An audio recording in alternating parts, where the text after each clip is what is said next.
Hello students. तो आज हम लोग क्लास 9 केमिस्ट्री का एक important chapter 7 the study of gas law पढ़ने वाले हैं। ये काफी इंपॉर्टेंट चैप्टर है क्लास 9 के पॉइंट ऑफ व्यू से, और साथ ही साथ इस चैप्टर को पढ़ने के बाद आप आज के आगे की क्लासेज जो चैप्टर क्लास 11 है और 12 है, वहाँ पे इसके काफी सारे लॉज और जो रूल्स हैं वो यूज होने वाले हैं। तो यदि इस चैप्टर को बहुत आसानी से समझते हो तो आपको सारी चीजें वन बाय वन समझ में आ जाएंगी, सारे टॉपिक्स क्लियर हो जाएगी, और फिर आपके आगे की क्लासेस आपके लिए बहुत आसान हो जाएगा। तो विदाउट वेस्टिंग आवर टाइम, और एज यूजुअल जैसा कि आप जानते हो, वीडियो स्टार्ट करने से पहले यदि आप चैनल पे नए हो तो वीडियो को लाइक करें, चैनल को सब्सक्राइब करें। तो जैसे कि आप हेडिंग देख रहे हो, ये आपका स्टडी ऑफ, एक सेकंड में इसको क्लीन कर लूं। तो जैसा कि आप हेडिंग देख पा रहे हो, ये आपका स्टडी ऑफ गैस लॉ। तो इसे पढ़ने से पहले हम थोड़ी सी आपको पीछे से इस पूरे चैप्टर को स्टार्ट करना चाहेंगे। तो गाइस, आप ये सब तो अच्छे से जानते हो कि जो भी हमारा आसपास की चीजें हैं वो सब का सब बना किससे है? तो मैटर से बना है। तो ये आप क्लास 6 से ही पढ़ते आ रहे हो कि जो भी चीजें आसपास में है हमारी, वो सब की सब मैटर्स हैं।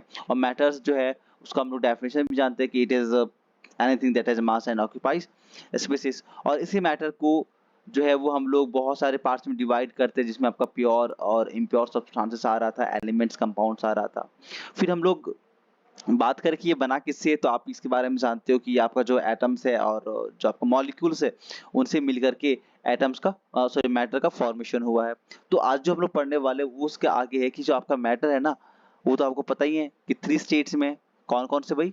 तो वो आपके सॉलिड, लिक्विड, कहाँ से लिख लूं मैं, लिक्विड लिक्विड कैसे लिखूं, लिक्विड, एंड जो लास्ट है आपका वो है गैस। तो आज हम लोग इस गैस के बारे में पढ़ने वाले हैं कि ये जो गैस है ना, उसकी पूरी ए टू जेड डिटेल्स, प्रॉपर्टीज और कैरेक्टरिस्टिक्स देखने वाले हैं, उसका बिहेवियर अंडरस्टैंड करने वाले हैं। किसके बारे में पढ़ने वाले सारा कुछ? तो वो आपका है गैसेस के बारे में। तो आपने ये देख लिया कैसे जो आपका मैटर है वो 3 स्टेट में एग्जिस्ट करता है, सॉलिड में, लिक्विड में एंड गैसेस में।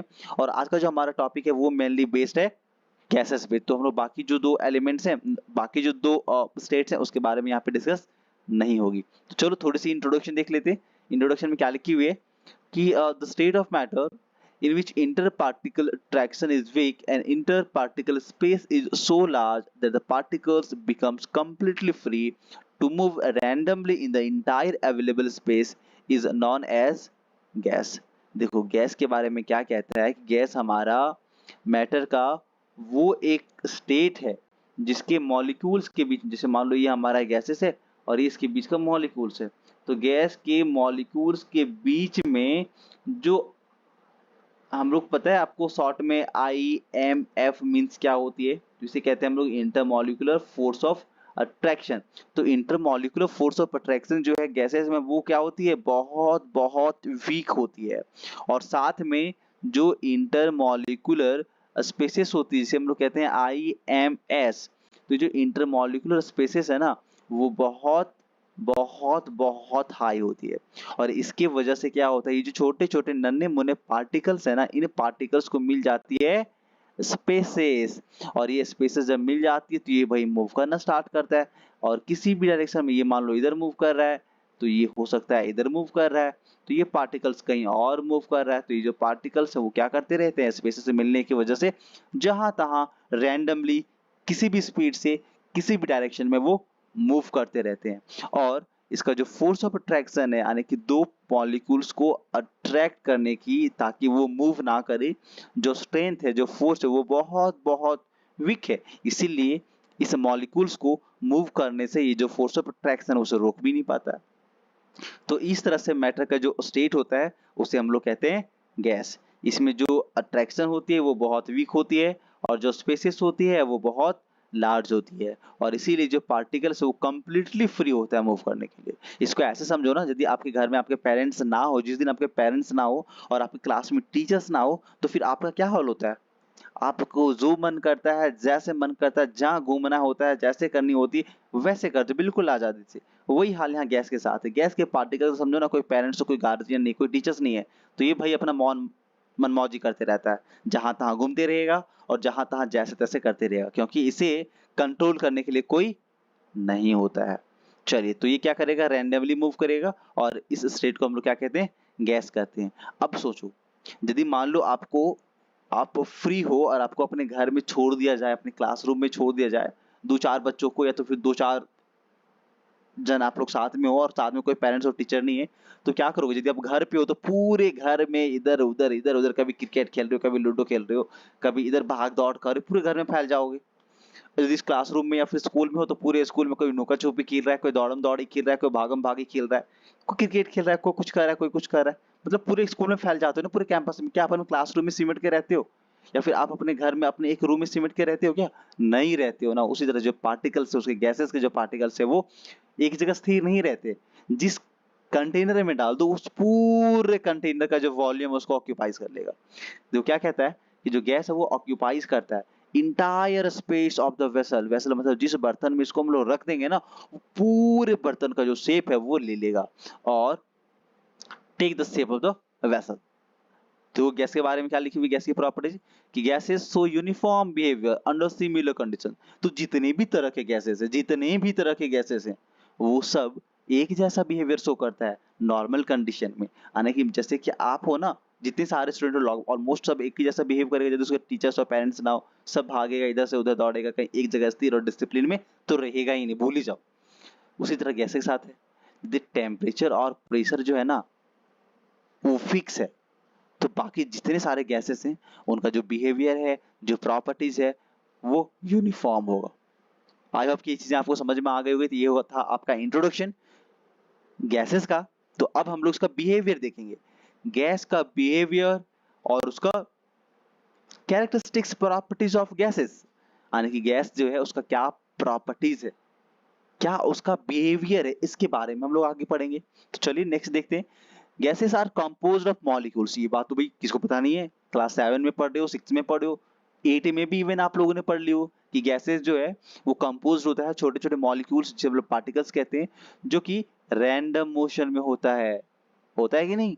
रैंडम मोशन मतलब किसी भी डायरेक्शन में मूव करता रहता है, जिगजैग मोशन में मूव करता है।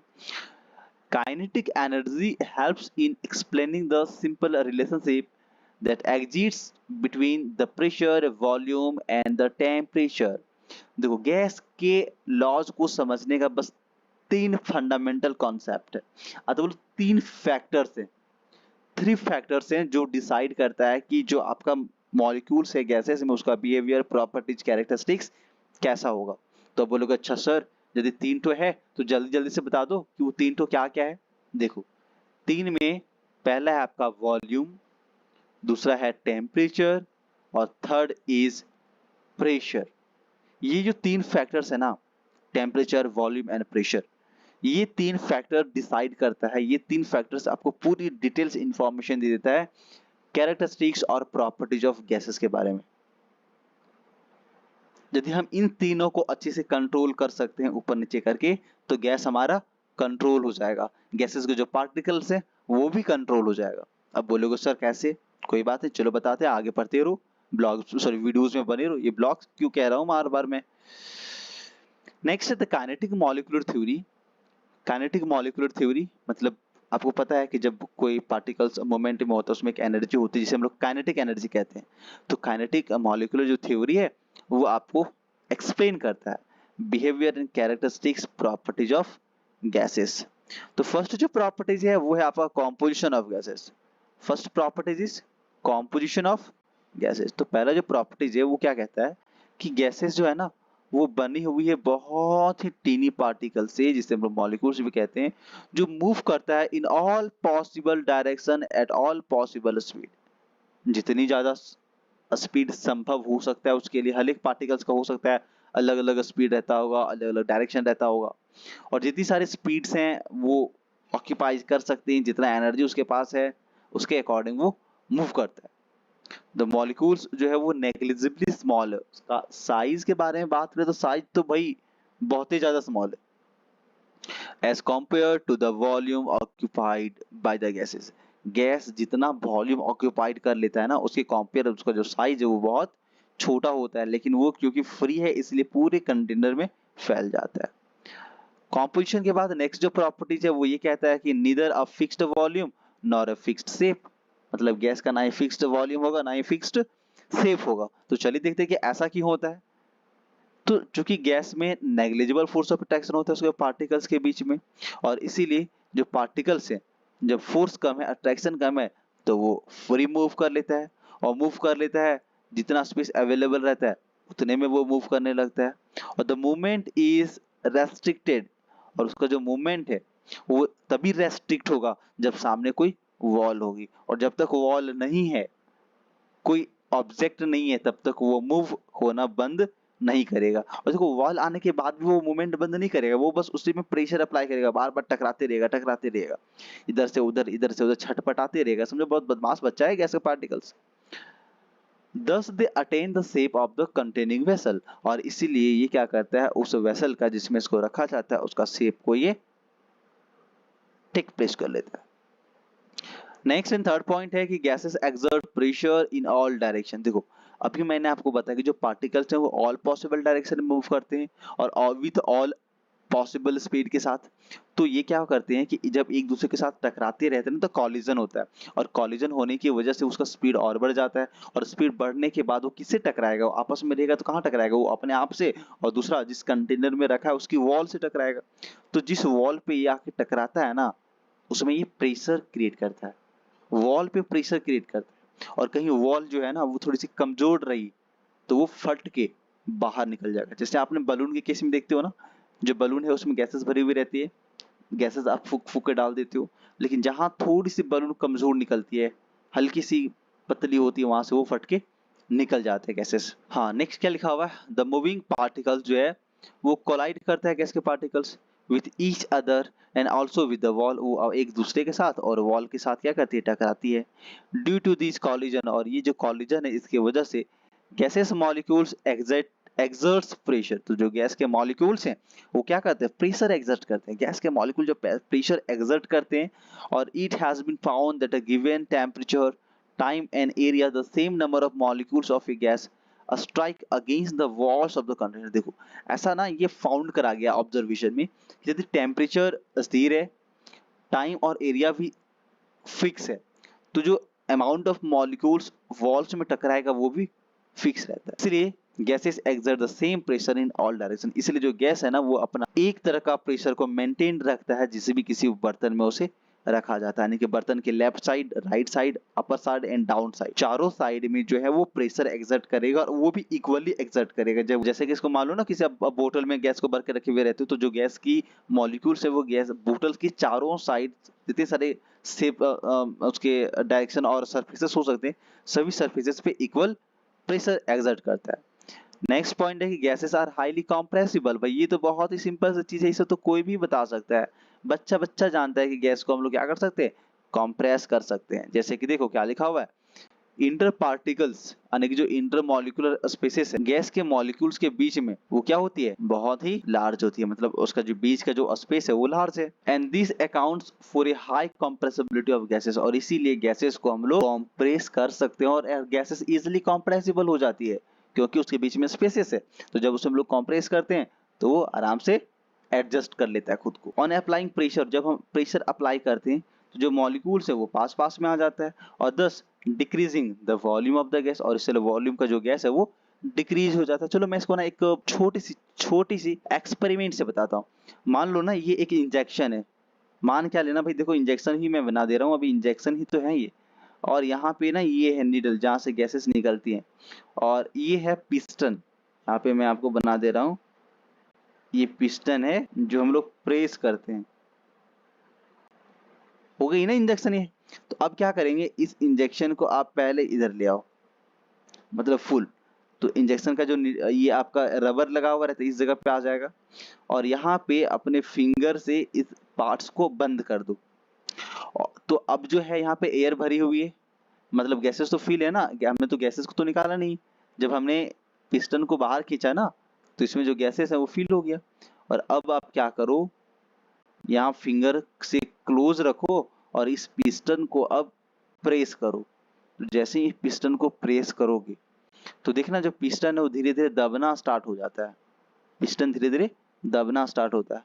लेकिन एक टाइम आता है, जैसे मान लो यहाँ तक आया ना, उसके बाद वो दबेगा ही नहीं, उसको पूरा कस के दबा रहे हो उसके बाद वो दबता नहीं है। क्यों? क्योंकि मान लो जो गैसेस थी ना इसमें फील करी हुई, उसे जब आपने प्रेस करा तो कंप्रेस हो गया, और कंप्रेस होने के बाद अब इस पोजीशन पे जब आपका ये आ गया पिस्टन, उसके बाद क्या होता है कि जो मॉलिक्यूल्स है वो सब पास पास में आ गए, और जब मॉलिक्यूल्स आपका पास पास में आ गया उसके बाद उसके बीच का जो स्पेसेस था वो ऑलमोस्ट खत्म हो गया। इसीलिए अब जब इसके बाद आप दबाते हो तो वो दबता नहीं है। अब इसके लिए या तो आपको अपने हाथ को यहाँ से हटाना पड़ेगा या फिर पिस्टन को छोड़ देना होगा, और जब आप पिस्टन को छोड़ देते हो तो जो गैस का जो प्रेशर है ना फिर से इस वॉल पे लगना स्टार्ट होती है, और पिस्टन आपका धीरे धीरे ऑटोमेटिक ऐसे अपने आप साइड हटने लगता है। चलिए, आई होप ये चीज आपको समझ में आ गई होगी। कितना समझ में आया आप कमेंट बॉक्स में कमेंट करके बताओ, ये पिस्टन वाली पार्ट जो है वो आपको समझ में आया या नहीं, क्योंकि मैं बस अभी जब पढ़ा रहा हूँ आपको तो मुझे, आप मेरे सामने आप तो हो नहीं, तो मुझे पता ही नहीं चल पा रहा है कि मैं जो आपको बता रहा हूँ वो आप समझ पा रहे हो या नहीं। खैर कोई बात नहीं, ऐसी ही चलती है ऑनलाइन स्टडी में। तो प्लीज आप कमेंट बॉक्स में कमेंट करना ताकि मैं समझ सकूं आपको चीजें समझ में आ रही है या नहीं।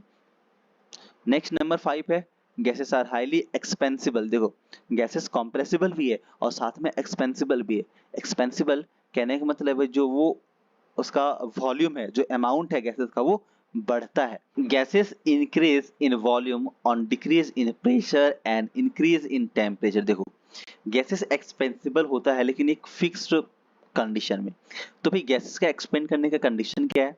तो गैसेस तब एक्सपेंड करती है जब उसका जो प्रेशर है ना उसे हम लोग डिक्रीज कर देते हैं। जैसे मान लो अभी जो हम आपको बता रही थी पिस्टन वाला केस, पहले मैं थोड़ा सा इसको इरेज करके क्लीन कर लेता हूँ, ये थोड़ा सा ऐसे क्लीन हो जाओ, कहीं दूसरा कुछ क्लीन ना हो जाए। बन जाओ हो जाओ। ये देखो हमारा पिस्टन फिर से रेडी है काम करने के लिए।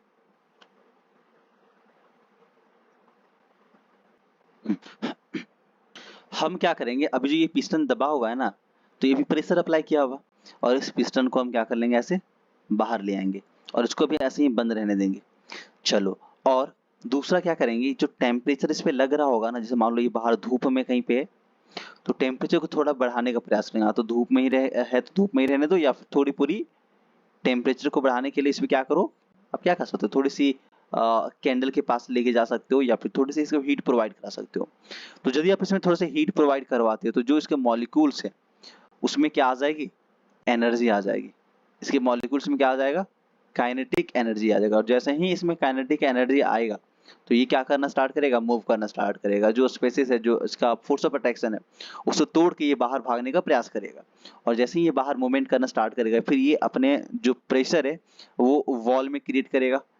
ये जितनी भी वॉल हैं, चारों साइड्स के जो वॉल हैं, चाहे जो भी किसी का जो भी वॉल हो, इन पूरे वॉल में क्या करेगा, प्रेशर अप्लाई करेगा, और प्रेशर जब अप्लाई करेगा तो ये पिस्टन ऊपर बढ़ना स्टार्ट करेगा। यदि पिस्टन को फ्री छोड़ देते हो तो ये पिस्टन भागना स्टार्ट करेगा, और ये जो गैसेस है वो पूरे कंटेनर, ये जो नीडल है या फिर बोलो जो आपका इंजेक्शन है, पूरे में गैसेस के पार्टिकल्स फैल जाएंगे। तो भाई ये सीन है, यदि आप गैसेस को हीट करते हो, उसे प्रेशर को डिक्रीज करते हो, तो उसका जो वॉल्यूम है वो इंक्रीज करता है। When pressure of an enclosed gas is reduced, जब प्रेशर को हम लोग क्या करेंगे, रिड्यूस करेंगे, तो जो पार्टिकल्स हैं वो मूव करना स्टार्ट करेगा, और जो increasing in their intermolecular spaces, और उसका जो इंटरमॉलिक्यूलर स्पेस है वो भी बढ़ जाएगा, और as a result the volume of the gases increase, और इस तरह से जो वॉल्यूम है गैस का वो इंक्रीज हो जाता है। और साथ ही साथ जब आप इसको हीट करते हो तो उसे मिल जाती है काइनेटिक एनर्जी, और जब इसे काइनेटिक एनर्जी मिलती है तो जो मॉलिक्यूल्स है वो इंक्रीज कर जाता है मूवमेंट करना। The molecules start moving faster and further apart from each other, और एक दूसरे से बहुत दूर जाने लगता है, resulting in the increase in the volume, और इस तरह से जो वॉल्यूम है गैस का वो इंक्रीज हो जाता है। नेक्स्ट नंबर 6 जो पॉइंट है हमारा वो है गैसेस हैव लो डेंसिटी। हाँ, तो गैसेस की बहुत कम डेंसिटी होती है। कम डेंसिटी कहने का मतलब कि एक फिक्स्ड अमाउंट ऑफ एरिया में नंबर ऑफ जो पार्टिकल्स हैं वो कम होते हैं। The number of molecular per unit volume in a gas is small as compare to solid and liquid. Solid और लिक्विड के कंपेयर में जो एक फिक्स्ड यूनिट वॉल्यूम में जो नंबर ऑफ पार्टिकल्स होते हैं वो कम होते हैं।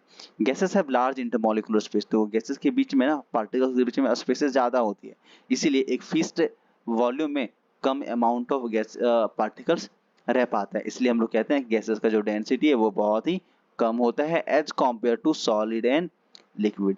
नेक्स्ट नंबर 7 जो हमारा पॉइंट है वो है कि gases have natural tendency to mix with one another. Gases का नंबर 7 और एक बहुत ही इंपॉर्टेंट जो आपका कैरेक्टरिस्टिक्स और प्रॉपर्टीज है वो है डिफ्यूजन। डिफ्यूजन एक प्रॉपर्टीज है, बोले एक प्रोसेस है जिसमें ना जो पार्टिकल्स हैं गैसेस के और लिक्विड्स के वो धीरे धीरे इंटरमिक्सिंग होते हैं, यानी कि दो पार्टिकल्स यदि आपस में रखे हुए यानी कि दो मैटर चाहे वो सॉलिड लिक्विड को या फिर गैसेस को यदि कांटेक्ट में हो तो क्या होते हैं उसके जो पार्टिकल्स है वो एक दूसरे के साथ मिक्स होना स्टार्ट होता है और जिसे हम लोग कहते हैं डिफ्यूजन। जैसे कि आप देख सकते हो gradual mixing of to substances kept in contact bye molecular motion. Molecular motion मतलब उसके जो मॉलिक्यूल्स और पार्टिकल्स है वो मूव करने लगते हैं और इसके वजह से जो पार्टिकल्स हैं दोनों सब्सटेंसेस के वो आपस में मिक्स हो जाते हैं जिसे हम लोग कहते हैं डिफ्यूजन। तो चलिए थोड़ी सी डिटेल्स में बुक्स में पढ़ लेते हैं। क्या लिखा है कि इंटर पार्टिकल और inter molecular space in a gas are very large. Spaces बहुत ज्यादा होती है गैसेस में। जब two gases are brought in contact और जब दो गैसेस को आपस में कांटेक्ट में लाया जाता है तो जो मॉलिक्यूल्स हैं वो एक दूसरे के आपस में इधर उधर मूव करना स्टार्ट होते हैं और मिक्स होना शुरू हो जाता है। सच ए वे और such a manner that homogeneous gases mixture is form. और इस तरह से वो एक होमोजेनस मिक्सर्स तो होमोजेनस गैसेस मिक्सचर फॉर्म करता है। If you open a jar of chlorine, चलो एक एग्जांपल दिए हुए इसको आप कह सकते हो कि ये आपका एक्टिविटीज भी है। मान लो एक जार में ना क्लोरीन और या फिर अमोनिया जो गैस है वो डाला हुआ है रूम्स में। मतलब एक रूम में आप क्लोरीन और अमोनिया के जार हैं उसे ओपन कर दो तो जो order presents in the gas can be detected in every part of the room. तो आपका जो स्मेल है ना वो रूम्स के हर एक पार्ट में इसको स्मेल का फील कर सकते हो with in a few second, कुछ ही सेकंड्स में। Although chlorine is heavier than air, जबकि क्लोरीन जो है ना एयर से भारी होता है फिर भी उसका जो स्मेल है वो पूरे रूम में जहां तक आप फील कर सकते हो क्योंकि वो पूरे रूम में फैल जाते हैं उसके particles. The particles of chlorine coming out of the jar collide with air particles. जैसे ही क्लोरीन के पार्टिकल्स बाहर आता है तो ये एयर के पार्टिकल से क्या करता है कॉम्बाइन करता है मतलब कोलाइड करता है। ड्यू टू द कॉलिजन और कॉलिजन की वजह से they start moving in the haphazard manner और वो बहुत ही अकबकाहट और जैसे तैसे मूव करने लगता है in all possible direction with all possible speed. और इसके वजह से जो प्रॉपर्टीज है वो डिफ्यूजन तैयार हो जाता है। तो डिफ्यूजन आई थिंक आपको समझ में आ गया होगा क्या होता है। चलिए नेक्स्ट नंबर 8 नेक्स्ट पॉइंट है गैसेस कैन बी लिक्विफाइड। मतलब गैस को ना गैसेस स्टेट से लिक्विड स्टेट में चेंज किया जा सकता है बट कैसे हम करेंगे उसे कूल। और जैसे ही कूल करोगे तो जो उसमें एक्स्ट्रा एनर्जी काइनेटिक एनर्जी है मॉलिक्यूल्स में वो हो जाएगा रिड्यूस्ड। और जैसे ही रिड्यूस्ड होगा और साथ में हम क्या करेंगे प्रेशर भी अप्लाई करेंगे। तो यदि गैस में प्रेशर अप्लाई करोगे और स्पीड टेम्परेचर को घटा दोगे तो जो मॉलिक्यूल्स हैं वो बहुत ही पास पास में आ जाता है और पास पास में आने की वजह से उसका जो बीच का स्पेस था वो कम हो जाता है और जब स्पेस कम हो जाता है तो जो नंबर ऑफ मॉलिक्यूल्स हैं पर यूनिट वॉल्यूम वो बढ़ जाता है और इस तरह से जो गैस है वो आपका लिक्विड स्टेट में आ जाता है। तो वीडियो काफी लंबी हो जा रही है तो आज की इस वीडियो में बस इतना ही। नेक्स्ट वीडियो में हम लोग जो गैस के लॉज हैं वो पढ़ेंगे और मॉलिक्यूलर मोशन जो है रिलेशनशिप्स और टेम्परेचर प्रेशर एंड वॉल्यूम इसको पढ़ेंगे। तो काफी अच्छी ये चैप्टर रही और काफी अच्छी क्लास रही आज की। आई होप ये वीडियो आपको पसंद आया होगा। तो गाइज वीडियोस को लाइक करें चैनल को सब्सक्राइब करें और हमें मोटिवेट करें ताकि मैं आपके लिए और भी ऐसे ऐसे वीडियोस लेके आता रहूं।